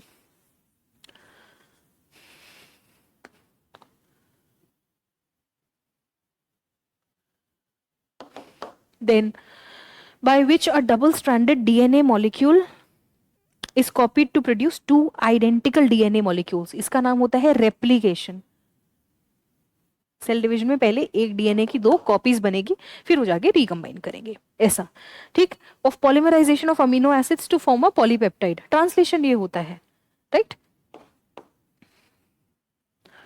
होगा क्या कि आपके पास एक स्ट्रैंड का आरएनए है, इसके साथ साथ अमीनो एसिड्स जुड़ते जाएंगे and then you are able to create the protein for that. ठीक है. So cell division and protein synthesis is the process. I want you to have clarity for all. ठीक है. Then question 14. Consider the following statements with reference to protozoa. Generally, protozoans are heterotrophs. ठीक है. उसके बाद they have well defined nucleus and other membrane bound organelles. इसमें diagram नहीं है, नहीं. ठीक है. प्रोटोजोआ ऐसा होता है और उसके अंदर एक फ्लैजेला होता है, मतलब it is something that whips उसकी लोकोमोशन के लिए. ठीक. प्रोटोजोअन वाली disease also I need you to know. ठीक. यूकैरियोटिक होते हैं प्रोटोजोआ. तो अब if you know these things, तो then what are the things that you can identify and eliminate. I am saying protozoans are eukaryotes, मतलब they have a nucleus. इसका मतलब they will have well defined nucleus and other membrane bound organelles. तो ये बात होगी सही. उसके बाद प्रोटोजोन्स आर जनरली हेट्रोट्रॉफ्स. एक तो जनरली है, तो it's not an extreme statement. And there is a tendency, see an organism which is going to do locomotion often is a heterotroph. अगर कोई चीज अपना खाना खुद बना सकती है, if it is an autotroph, then it tends to stay at one place and make the food it needs. It is heterotrophs that go to a different place, attack something and eat it. तो locomotion की जरूरत normally उन heterotrophic animals को मिलती है. And I am telling you protozoans do tend to have that flagella type of thing. तो that's why protozoans are heterotrophs. Both 1 and 2 are correct. See, again, there are a lot of facts in biology. What I'm telling you is what is the way that I am trying to remember these things, right? So knowing the story and sometimes inventing a story, both these things are necessary. तो अगर आप mnemonic भी बना रहे हो, then there is a way for us to remember those things. Which brings me to this question. Which among the following has the highest weight in the index of industrial production? अब the way I learn this is simply कि which of these is going to be कि हाँ without this the other cannot operate. If I don't have steel तो क्या electricity बन जाएगा? Can I have fertilizer? Can I have petroleum? अच्छा, if I don't have fertilizer तो क्या I cannot have electricity? ऐसा तो कोई लिंक नहीं है. If I don't have electricity तब हो सकता है कि ठीक है पेट्रोलियम भी ना बन पाए. But if I don't have petroleum तब तो I cannot do any of these things. Right? So petroleum is given more of a weight in the index of industrial production. ठीक? Now, it is purely an objective fact. But just by looking at it 10,000 times, I might not be able to remember. By creating this story, I know for sure कि हाँ, I will remember कि भाई petrol के बिना nothing is going to get created. That's why it has to have a high weightage, the highest weightage in the index of industrial this thing production. ठीक है. अगर आप इसको किसी और एंगल से भी याद करना चाहते हैं, one thing you can think of that if the rates of petrol rise, if the rates of fuel rise, then there is price rise for everything. है ना? So by that reason also you can learn this. Then the advent of recombinant DNA technology revolutionized the development in biology. अच्छा. In this context, consider the following statements with the respect of the uses of DNA recombinant technology. पहली बात तो recombinant DNA technology होता क्या है? इसका मतलब है कि I can put DNA of one thing into something else and then make it work in a different way, है ना? तो when you are learning about BT cotton, it has been created like this कि एक bacteria का DNA I have put into cotton plant and now it's operating in the way that I wanted to operate. अब बात आई what are the applications of this particular technology. First statement that I am giving you is it is used to produce food additives and enzymes. Food additives and enzymes used in various food products. Ab I'll give you one example jisse you should be able to remember this. There are things like gelatin and rennet, ठीक है, that are used in creating processed food. Gelatin is used to make jelly, वो सब चीजें, ठीक है, and rennet is an additive that is added into cheese. So things like parmesan cheese and all these sort of imported cheeses, oftentimes you will find the label कि हाँ it is non-vegetarian, but है तो made out of milk. क्यों? Because gelatin is created by boiling the bones of animals, है ना? तो उनमें से वो जो कोलाजन निकलेगा, जेलेटिन निकलेगा, उसमें से gelatin is essentially manufactured. Rennet is an enzyme that is in the cows of stomach. So earlier when cheese used to be made, what happened was that the shepherds would store milk in bags, in vessels made out of the emptied out stomachs of cows. तो उसके अंदर रखते थे, तो that enzyme used to go into that milk. They used to boil it and make cheese. So oftentimes in old traditional cheese, rennet is required. अब for gelatin what happened? We found a plant alternative. ठीक, तो अगार अगार नाम का एक plant है जिससे I can create those jellies. So when you have vegetarian gelatin jelly products and things, उसमें they are usually using agar agar jelly. But rennet so is an enzyme ना. How will you create that enzyme? It has to be made by a living body. ठीक. So what they were able to do is कि for creating rennet, उस rennet का DNA I am able to put in something and I can manufacture rennet like that. So when I am saying that I need to produce food additives and enzymes, I can use DNA recombinant. This story should help you remember कि अच्छा if I need to make cheese vegetarian, तो उसके अंदर का एक enzyme I can create through DNA recombinant technology. उसके जैसा दूसरा, it is used in the breakdown of pollutants. So there is the process that you study which is of bioremediation, है ना? You studied that in environment. Bioremediation के लिए what you studied was कि you can bioengineer certain organisms कि हाँ अब it can break down plastic. So when you hear news, when you read reports कि हाँ scientists have created a bacteria that can digest plastic and all those things. So how are they doing that? They are doing it through DNA recombination. It is used to treat hemophilia. Hemophilia क्या होता है कि haemophilia क्या होता है? Breakdown of haemoglobin. Haemo होता है, अच्छा, और हीमोफीलिया, हीमो तो ब्लड होता है और फीलिया मतलब टू लाइक. होता क्या है कि it is a blood disease जिसके अंदर your body does not produce enough blood. तो it is named after vampires essentially कि they need other person's blood to survive. तो if you can't make your own blood, तो you need frequent blood transfusions, वैसा. ठीक है, तो what has to happen is in hemophilia na, the other problem is also sometimes that if you lose blood, then there is no way for you to get more, है ना? Clotting also does not work properly. If that is the sort of thing, so then you need to be able to give that person clotting factors for that particular body, If I can't make my own, I can have this thing, artificial blood clotting factors, वैसा, ठीक है. तो parts of the blood can be manufactured outside of my body, और उसके लिए I am using DNA recombinant technology. उसके अलावा it is used to develop vaccines. ये तो I please hope that everybody has been able to tick mark this. ठीक है. तो we have discussed कि हाँ, all these things can be done, but what is important is that I want you to know how it is done. ठीक है. Even though science and tech में sometimes the answers is all for it, if it is 1 2 3 4 5 everything, then again, please when you're preparing, do pay attention to why it is happening in that way. Recombinant DNA से अच्छा, we've given you a diagram also. So therapeutic products में क्या क्या बना रहे हैं हम? We are making vaccines, growth hormones, antibodies, vectors, recombinant protein and anti-cancer drugs. ठीक, फटाफट you should have this list. It is there in your solutions also. हाँ, it is there in the solutions also. Genetically modified plants, fruit हो सकता है, GM crops हो सकते हैं. ठीक है. डायग्नोसिस में हेल्प करता है gene therapy, CRISPR, monitoring devices, therapeutic. और energy, bio, hydrogen, ethanol, butanol, जो भी बनाना है I can make through recombinant technology.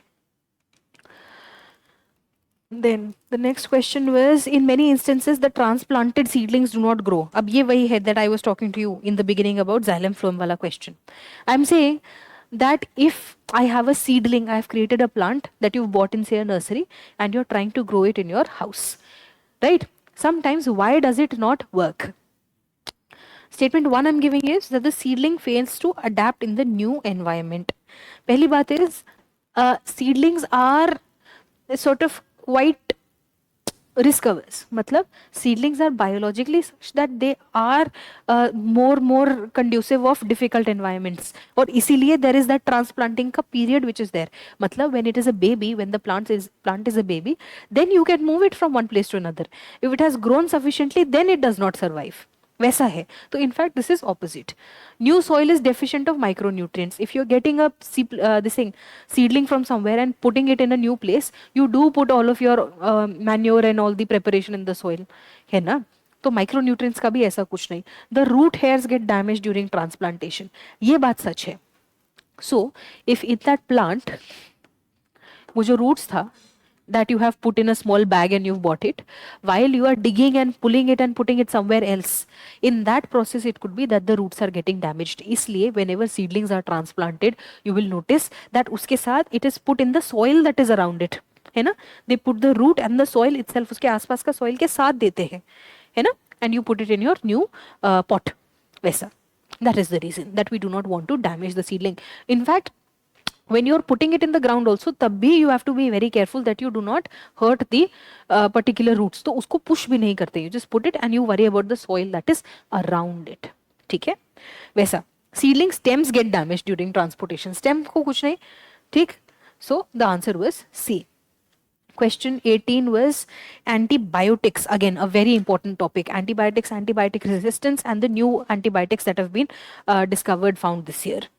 Which have gotten the approval for usage. वैसा. Antibiotics are regarded as one of the most significant discoveries of the 20th century and have greatly contributed towards the welfare of the human society. ठीक है. In this context, consider the following statements. Now, this is one of the things that is my pet peeve, which is antibiotics are not effective against cold and flu. This is true. सर्दी जुकाम में antibiotic खाने से कुछ नहीं होता है. Why? Because they are caused by viruses. A viral disease cannot be treated by antibiotics. Antibiotics kill bacteria, right? Antiviral drugs will kill viruses. ठीक है? So that's why statement 1 is correct, and yes, statement 2 is the correct explanation for it. ठीक है? Answer हो गया आपका A. The next question was the use of microbes. With reference to the use of microbes as biofertilizers, consider the following statements. Certain bacteria have the capability to fix atmospheric nitrogen that can be readily used by plants. ये तो we are able to remember, है ना? That you have rhizobium bacteria, right? ठीक है. Mycorrhizal fungi enhance the ability of the plant to absorb phosphorus from the soil. True. Blue-green algae enriches soil fertility by adding organic matter. True. है ना? तो इसमें all three are correct. Now, for this particular question, this is not only from biology that I want you to remember. This thing you study in environment also. It is there in your core textbook. I expect it to be in everybody's notes. If while making notes from your textbook or your class, you have written the process and not written the example. That is a risk that you've taken. Do not do that. I want you to have the names. Nitrobacter, all those things are necessary that you have here. Nitrogen cycle is important, and I want you to have the names that are there in your notes memorized. Even if you're writing a mains answer, I want you writing those names as examples. Okay? This thing is non-negotiable. Then, next question, this is 20. In the context of diseases and their causes, consider the following. अभी इसमें there are two diseases that I do expect you to identify, Nipah and encephalitis. तो ठीक है, people should be able to remember, है ना? This तो you would have heard of. अच्छा, but Pompe disease and now P is silent. Psittacosis is an other diseases that you want to know of. Pompe disease is because of mutation in a gene. So this is not true. ये तो गलत, right? And psittacosis is parrot fever caused by the chlamydia bacteria, which is found in birds. ठीक है, and not by their dietary factors. तो अब, what are you going to do in a question like this? That is the core concern here. I do not expect you to know every disease in every place, not at all, right? But what I do want you to know is what are the diseases that were in an outbreak this year. मतलब you are able to, मतलब I want you to be able to collect the diseases significant from this year from your current affairs sources. Usse you should be able to cover. And if you get a question like this, in this pattern, only one, only two, this is a question that you can only guess when you have sufficient answers done. Matlab, there are certain questions that will be difficult and I don't want you chasing every single question at all times. Nipah virus पता होना चाहिए, encephalitis पता होना चाहिए, ठीक है. लेकिन Pompe और psittacosis अगर current affairs से पता है तो ठीक है, otherwise do not touch this question. है ना? This is not the place where I want you to have risk because you will not have any background. Pompe disease का नाम Pompe disease क्यों है, you will not know. Right? And again, this is animal ka diseases. What is happening in parrots? What is happening in other animals? So it is difficult and I do accept that. Okay? So if this is the question that you did not attempt, please do not get worried. This is okay. Acha. 21. In making the saffron spice, which parts of the plant are used? Again, saffron अगर आपने देखा है, purple color का flower होता है, and ये उसका वो होता है, sepal, stamen होता है उसका, ठीक है?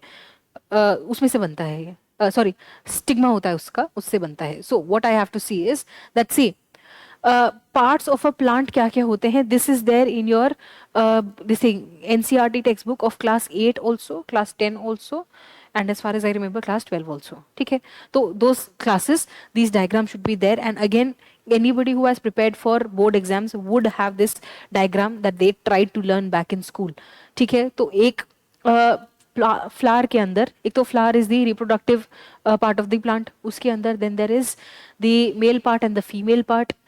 मेल पार्ट को we call it stamen. The way you learn it is it has the word men in it. ठीक है, तो उसमें एंथर होता है, फिलामेंट होता है. ठीक है, फीमेल पार्ट पिस्टल होता है, कार्पल भी बोलते हैं उसको. उसके अंदर स्टिग्मा होता है जो स्टिकी होता है, जिस पे आके pollen is going to get stuck. Style होता है, it is the tube through which it will this thing fertilized pollen grain or will move, the pollen grain will move towards the ovary to create fertilization. ovary होगा जिसको eventually seed will be created. ठीक है, तो saffron spice में what are we using? We are using this orange red वाला चीज which is the stigma. yellow वाला is the stamen जिसके अंदर you will have उसका खुद का pollen. Now see, एक plant के अंदर there are only 3 of these, which is why saffron is so expensive. एक एक flower के अंदर से you have to go and pick these out and then you will get your particular spice. ठीक है, so that is saffron. Then question 22, consider the following statements. Liver plays a crucial role in the digestion of fats within the human body.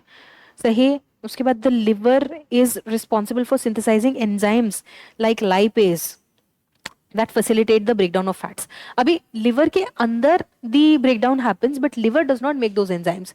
ठीक है, ठीक. Lipase comes from your pancreas. ठीक, वैसा है.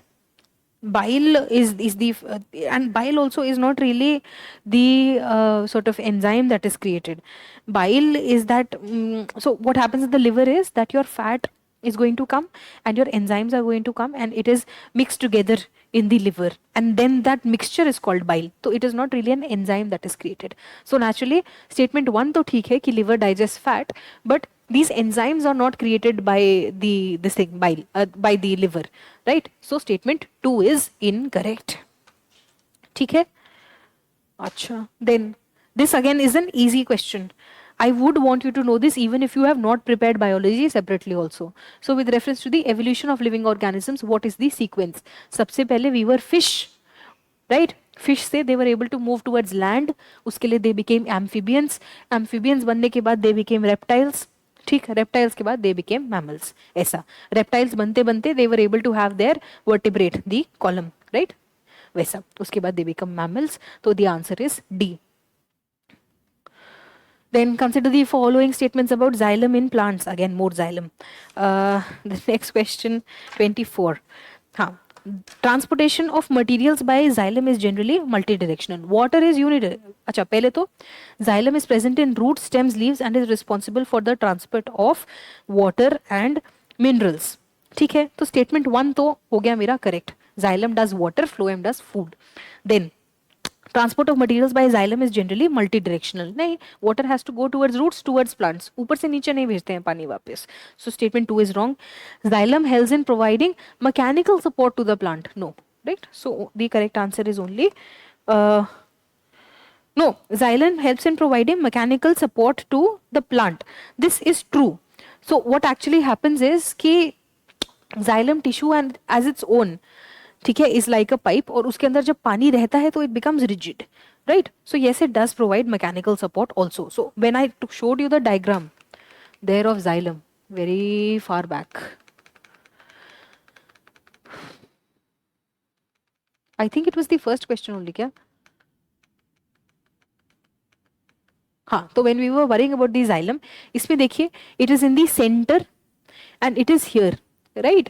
So these tissues here, if it is like a pipe that is full of water, it will feel like, you know, the iron rods that are there in concrete, जिसे सरिया डालते हैं उसके अंदर strength के लिए, वैसा. तो it does provide mechanical support. अगर आप वैसे लीफ का डायग्राम भी देखेंगे तो लीफ के अंदर भी it is there in the veins, right? It is there in the core structure of this leaf, right? तो यहाँ पे these pipes are stronger, right, as compared to the rest of the cells. So yes, it does provide mechanical support also. कहाँ गया? We are at question 24.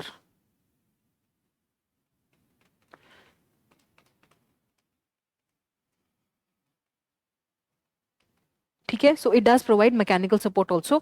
Answer हो गया इसका only 2. ठीक है. Then global gender gap report is published by World Economic Forum. इसमें तो कोई दिक्कत नहीं होनी चाहिए. ठीक है, very good. Then with reference to RNA interference technology, consider the following statements. इसमें क्या करते हैं, that if I don't want something to be created, मैं उसके आरएनए के साथ इंटरफियर करती हूँ कि it does not become a protein, ऐसा. So process of RNA interference is homologous और having the same origin and anatomy in both prokaryotes and eukaryotes. ऐसा नहीं है. आरएनए इंटरफियरेंस जो है वो यूकैरियोट्स के अंदर होता है, प्रोकैरियोट्स के अंदर नहीं होता है. Then it can be used by plants for developing cellular defence systems against parasitic attacks. This is true. क्या होता है कि आरएनए इंटरफेरेंस जाके जो पैरासिटिक वो है, क्या कहते हैं, पैथोजन है, उसको अपना प्रोटीन सिंथेसिस के साथ इंटरफेयर कर देते हैं. मतलब the idea is that if a pathogen is trying to come into your body, what the body does is its way of protection is कि when that pathogen is trying to create its protein, उस protein synthesis के बीच में जाके they will create a interference, right? उसके बीच में they will create an obstacle, तो वो बन नहीं पाता है. So that's why this is true. Plants do this thing. It is used for specific gene silencing therapy. यही बात हुआ कि अगर एक जीन का एक पार्ट है जो मैं चाहती हूँ कि ना हो, तो उस पर जाके हम प्लग लगा दें उसके आरएनए ट्रांसक्रिप्शन के साथ, मैं इंटरफियर कर दूं, तो वो पर्टिकुलर जीन नहीं बनेगा, तो वो जीन हो जाएगी साइलेंस. ठीक है, so these 2 are correct. My answer becomes only 2. Then question 27. Which of the following are present in plant cells but are absent in animal cells? Again, this is not a particularly difficult question. All I want is कि I want your plant and animal cell to be correctly learnt. So cell wall is there in plant cell. Animal cell में नहीं होता है. उसके बाद you have centriole. Centriole तो दोनों में होता है, ठीक है. वैक्यूल भी दोनों में होता है, लेकिन प्लांट सेल में you have a large central vacuole, animal cell में you have smaller vacuoles. Chloroplast मतलब क्लोरोफिल वाला जो होता है ना, that is only in plants. And then you have plastid. Plastid मतलब वही पिगमेंट वाला, राइट. सो 1, 4 एंड 5 कितने हुए? 3. Only 3 is your answer.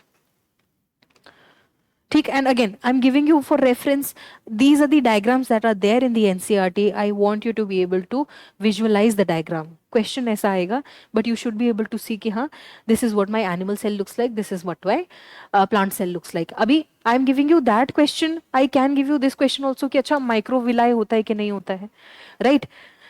ऐसा. So again, my point here is that NCERT diagrams are very, very important. Why? Because it is there in that book. You are supposed to know what all of these things do. What a ribosome is doing. Like there is something called peroxisome. Right? अब इसका also you have to figure out what it means. Plasmoderm sata क्या होता है? Again you need to know. ये सारे नाम I do want you to study. 28. Question 28 is, consider the following statements. Cell division or fission is the primary method of reproduction in unicellular organisms. ये बात तो ठीक है. Unicellular organism के has one cell only, so how else is it supposed to reproduce? It will break into two. Then binary cell division is generally prevalent in viruses. Viruses don't replicate like this. ठीक है. So that is wrong. ठीक. वो क्या करेंगे? How does a virus replicate? Virus is going to go and infiltrate another living cell, और उसका DNA machinery, उसका cell machinery use करके it will create its own protein, और वो सेल में जाके it will replicate, है ना. That is why a virus cannot have its binary fission as a method of reproduction. So statement 2 हो गया आपका wrong, and my answer is 1 is correct and 2 is incorrect. State question 29. With reference to the human endocrine system, consider the following pairs. See, although you do not need to know the entire endocrine system, but there are certain hormones. एक तो hormone की spelling, hormone, ठीक है. Hormone के अंदर there are certain hormones that are necessary for us to know, because they एक तो they are used in colloquial discussion also, and secondly there are certain hormones जिसके लिए there are over the counter medications also.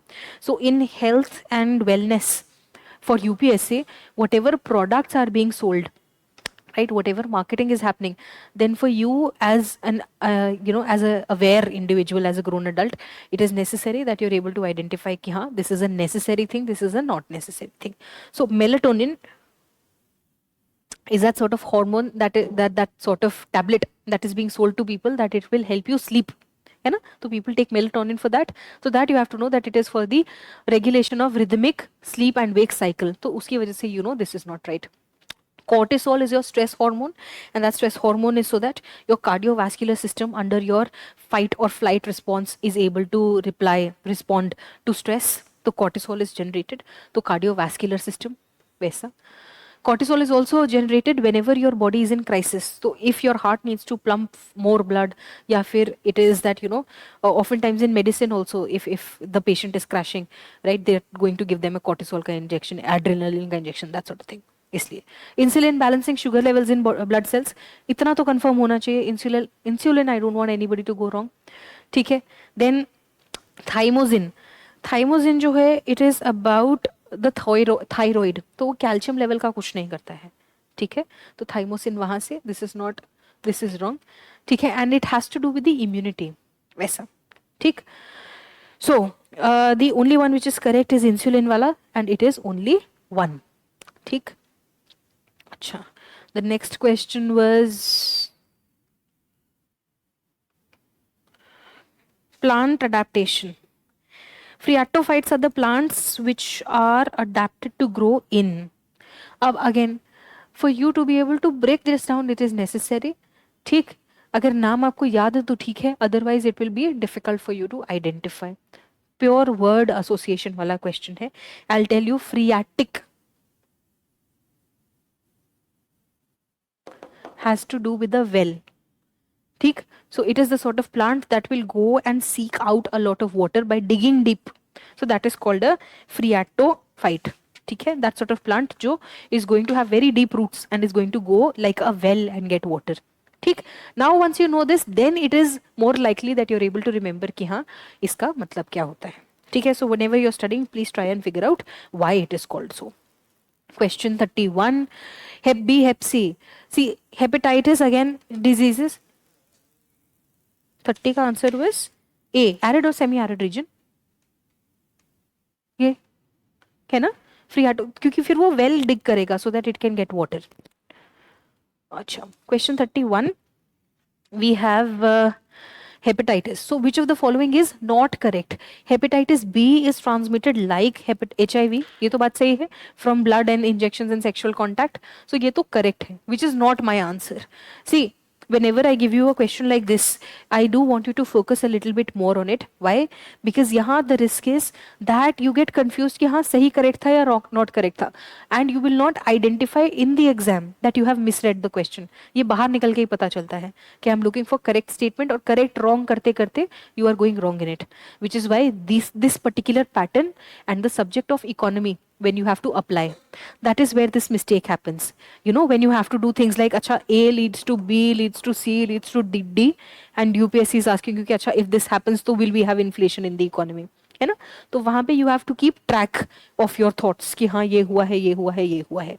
ऐसे ही in this particular pattern जहां मैंने आपको बस ये पूछा है that you have to look for what are the statements are not correct, तो आप वहां टिक मारोगे and वहां गड़बड़ हो सकता है कि टिक मार के you've identified कि क्या चीज सही है क्या गलत है.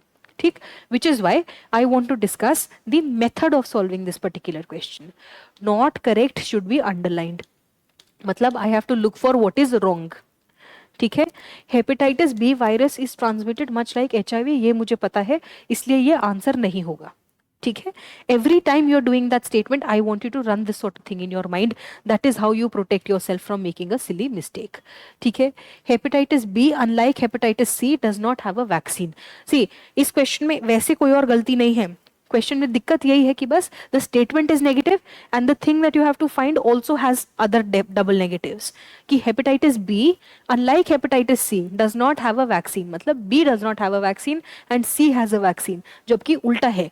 Hepatitis B has a vaccine, hepatitis C has no vaccine, and then you know कि हाँ this statement is wrong. Now I want you to pay attention to how I am being careful in the statement. इसके अंदर I am writing hepatitis B vaccine, hepatitis C no vaccine, that's why I am crossing. ठीक है. That helps me be more intentional in the exam. उसकी वजह से ध्यान रहेगा, उसकी वजह से केयरफुल रहेंगे. Otherwise when you are carrying all these things in your mind, तब रिस्क है कि गड़बड़ हो जाएगी, गलत हो जाएगा. ठीक है. अच्छा, then globally the number of people infected with hepatitis B and C are several times more than those infected by HIV. This is true. Some of those infected with Hep B and Hep C do not show the symptoms for very many years. This is also true. It can remain latent for many years. तो अब I have to identify कि ठीक है इसका answer is B, but I want you to focus on the methodology. Question में ऐसा कुछ difficult नहीं है कि आप गलत करोगे, बट ये है कि मैंने लैंग्वेज की वजह से उसको डिफिकल्ट किया है. दिस इज अ UPSC का question, this is a PYQ, which is why we have to be careful. ठीक. अच्छा, question 32. Mammals have many unique features and characteristics that make them a unique class in animal kingdom. In this context, consider the following. See, इसीलिए I was saying that when you're doing taxonomy, we do have to pay attention कि अच्छा mammal का class मेरे को अच्छे से समझ में आना चाहिए. Mammals are the only class of animals that have true hair or fur on their body. This is true. ठीक है. And human beings are an exception because we have lost our fur to a very large extent. Then platypus and echinid, I don't know how to say this. ठीक है. Platypus and echinidus are the only mammalian species which lay eggs. अब peri the platypus से आपको ये पता होना चाहिए. It is, and again the way that we used to make fun of it was, it is the only animal that a custard can be made out of it completely. Its own egg and its own milk you can make custard out of, which is weird, but anyway, these are the only mammals which are going to lay eggs. ठीक है. अच्छा, bat is the only mammalian species that can truly fly. ये भी बात सही है. और इसमें आप एनालॉग भी पढ़ते हैं कि birds and bat were able to develop the mechanism of flying, but the function is the same, but the design, the this thing biologically, the process is very very different. वैसा ठीक है. All mammals have external ears or pinnae. ठीक है. तो क्या all mammals have ears on the outside? I will give you an example and you should be able to remember. Whale is a mammal, इतना पता है. Dolphin and whale.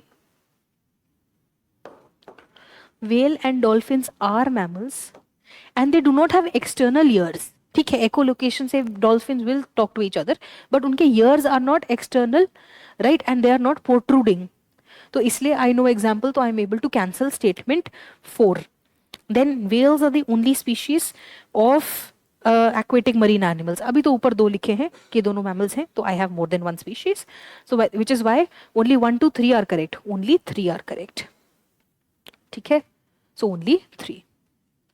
Then consider the following statements about HIV.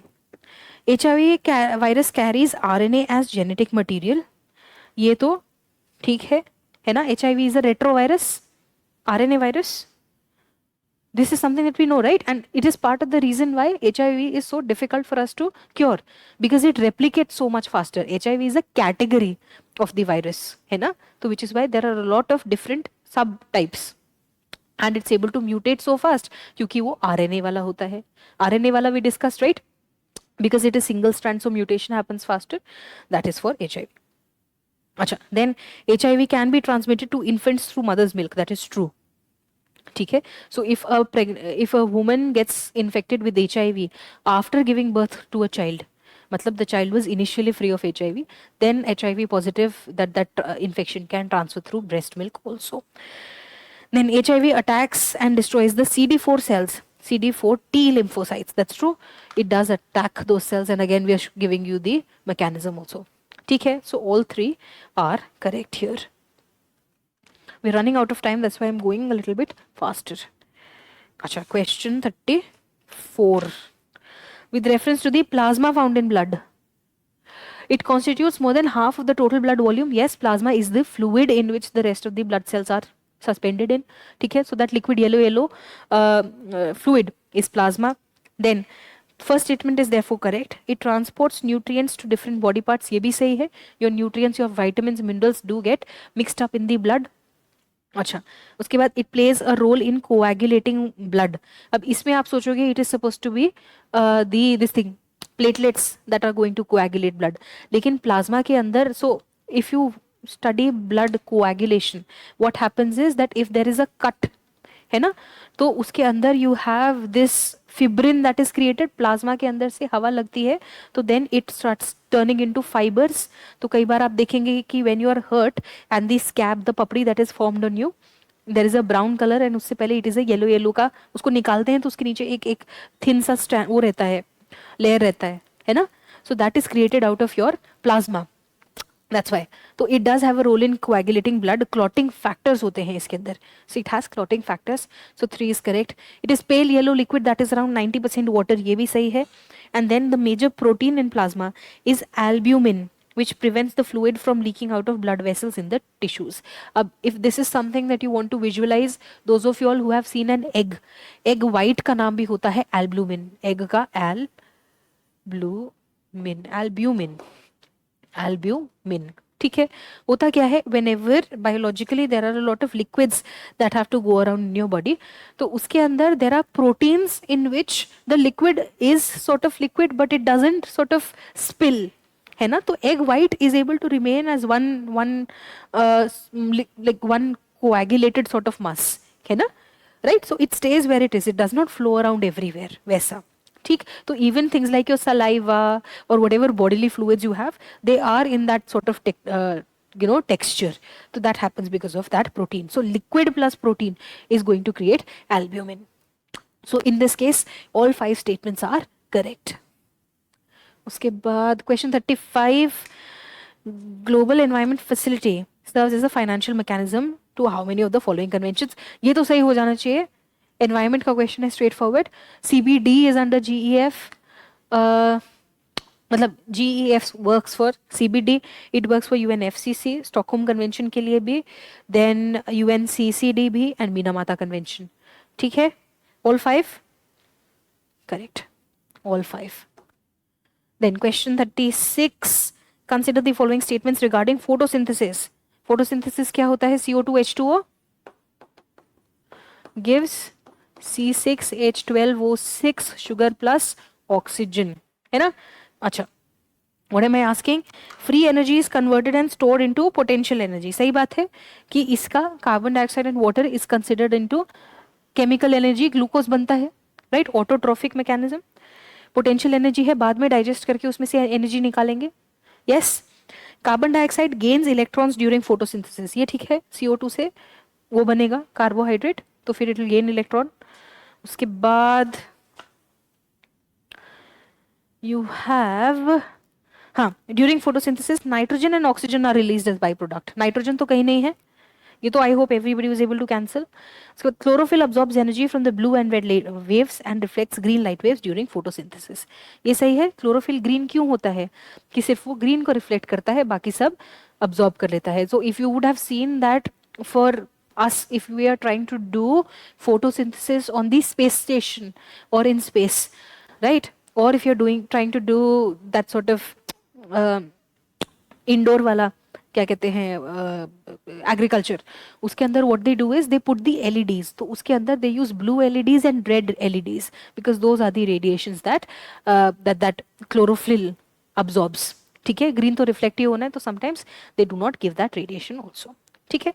So by that logic only statement 3 was wrong, है ना? So that's why 3 statements are correct. Then question 37.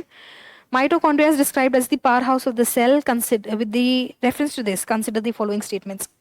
Mitochondria contain their own DNA and ribosomes. ये तो mitochondrial DNA disease आप लोग पढ़ते हैं, है ना?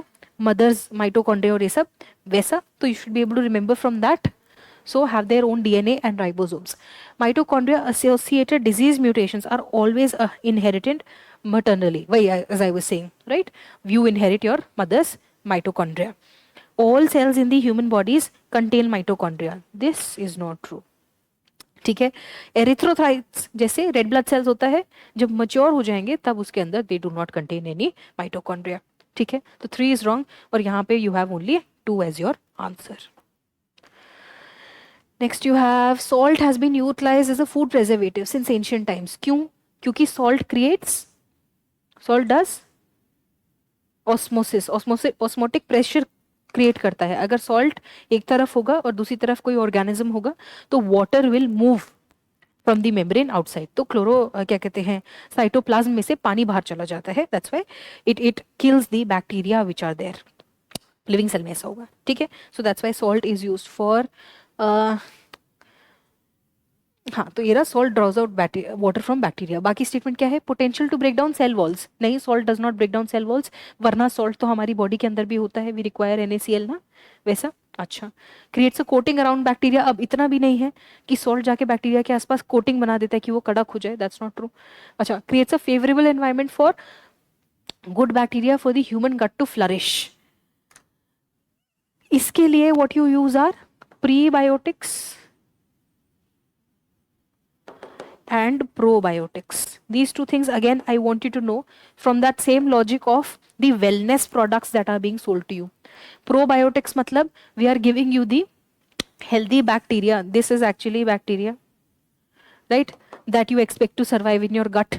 So if you're buying it or if you're eating things like curd, fermented food, kimchi, all those things will have these bacteria. Probiotic. Prebiotic क्या होता है? It is those fibers,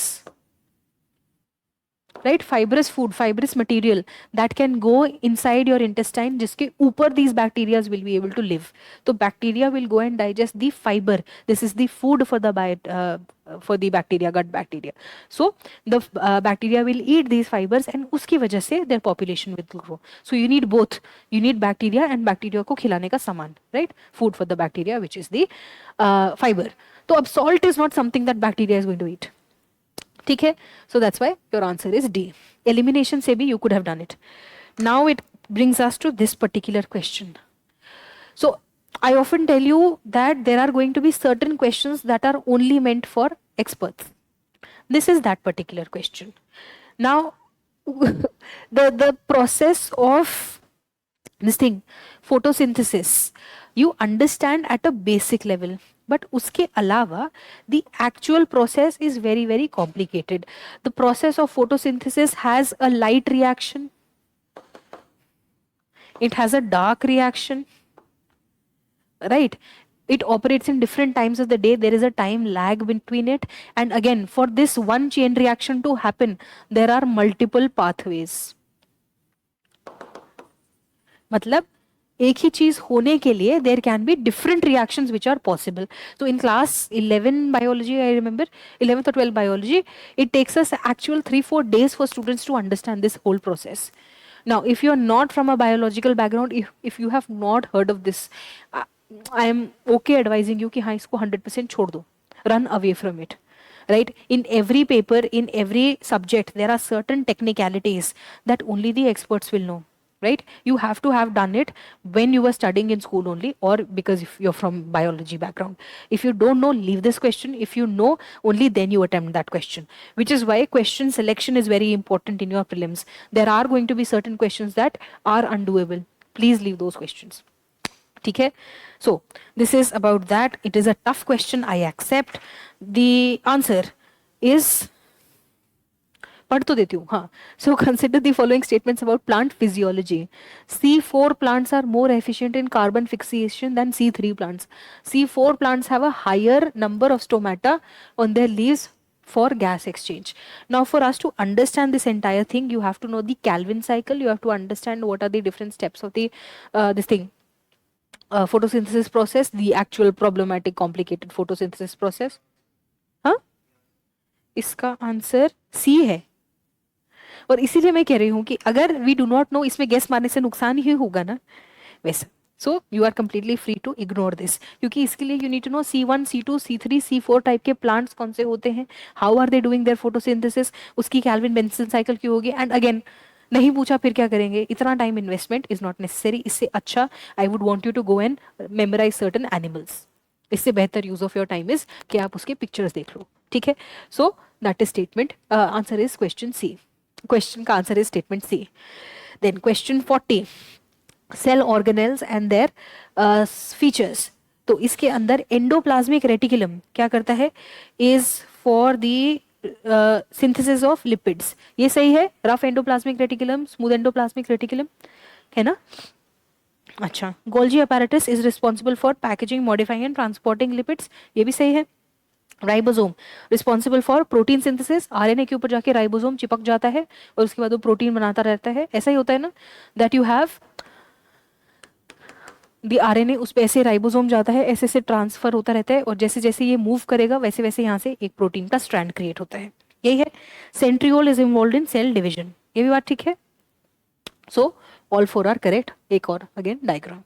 then question 41, vitamin deficiency diseases. Again ये आपको अच्छे से याद होना चाहिए. विटामिन सी की डेफिशिएंसी से क्या होता है, स्कर्वी. स्कर्वी कहाँ were we able to see, it used to happen a lot when they were this thing, when people used to go on voyages, है ना, in ships, when people used to go on long voyages, because they ran out of fresh food. That is why उनका vitamin C used to drop, and that's why they used to get scurvy. Scurvy से क्या होता है, that your gums and muscles are going to start bleeding. Essentially, the things that hold your cells together, they start breaking down. The thing is that the old cuts and wounds that you have in your body, if you have scurvy, all those things start opening up. So पुराने जितने भी चोट vote लगी है वो सब खुल जाएगी वापस. That is scurvy. Then vitamin D rickets, your bones become soft. Vitamin E night blindness. ये भी you should be able to identify. Night blindness is for vitamin A, है ना. विटामिन ई की कमी से क्या होता है, you have neurogenerative degenerative disease. मतलब your neurons and your eyes and these things, nerves and muscles, they get damaged. That happens with vitamin E deficiency. So only 1 and 2 were correct here. Answer हो गया A. ठीक है. Then question 42, autoimmune diseases occur when immune system mistakenly attacks the body's own tissues, causing inflammation and damage to organs and systems. इसमें type 1 diabetes, is it autoimmune? याद रखो, type 1 diabetes is autoimmune disease, type 2 diabetes is lifestyle disease. ठीक है, तो what happens is अगर आपकी body के अंदर जो इंसुलिन है वो क्रिएट ही नहीं हो पा रहा है, ठीक, that is type 1 diabetes. But अगर आपकी बॉडी को इतना इंसुलिन की जरूरत है कि you are developing insulin resistance, that is type 2 diabetes. ठीक है, तो टाइप 1 तो ऑटो इम्यून हुआ, ठीक। मायोस्टिस मायोसाइटिस, मायोसाइटिस में क्या होगा कि your immune system starts attacking your muscles, तो मसल्स खराब होने लगती हैं, ठीक है। सो मायोसाइटिस। र्यूमेटॉइड आर्थराइटिस, उसके अंदर क्या होगा, जो आपके टिश्यूज होते हैं जॉइंट्स वाले, they stop working properly, right. So arthritis in which your body is attacking your joints, so you people get inflammation, swelling in their joints, it's very painful, rheumatoid arthritis. SARS is clearly not an autoimmune disease, इतना तो we should be able to पहचान identify. Severe acute respiratory syndrome, SARS, the pandemic we had before COVID, SARS, it is infectious, ठीक है, तो ये तो नहीं होगा, which is why your answer is only 3. Then question 43, which of the following describes the term eDNA? I hope nobody has done electronic DNA. What happens is sometimes we are extracting samples from the environment for DNA. It is used for tracking of animals, है ना, तो if there is animals का dropping, उसका कोई skin cell या ऐसा कुछ, you're able to get from the forest या wherever you're looking, वहाँ से you're able to collect samples, ठीक है। So sometimes for diversity purpose also people take samples from the environment and वहां से देखते हैं what are the different types of DNA that people can find, है ना, तो उससे you are able to see कि हाँ what is the diversity of animals of organisms that are present in the environment. Then question 44, adult stem cells can differentiate into any cell type while embryonic stem cells are limited to certain cell types.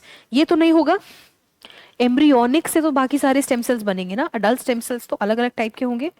Embryonic stem cells readily grow into cell cultures while the growth of adult stem cells in cell cultures is very challenging. ये भी सही है कि embryonic stem cell को आप culture petri dish में डाल के आराम से ग्रो कर सकते हैं, लेकिन adult stem cells usually body के अंदर ही डिफरेंशिएट होते हैं.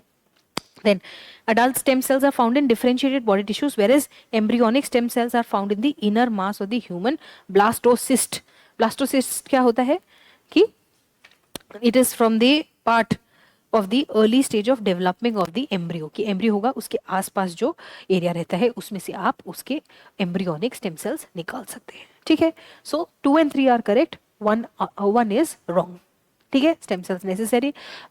ये भी again it is not purely biology, the products are available in the market, है ना. People do save stem cells in their stem cell bank. So if a baby is born these days, the doctor might ask you कि हाँ do you want to preserve the stem cell, later it can help the grown person और baby to survive certain diseases. Organ regeneration future में जाके हो जाएगा ऐसा.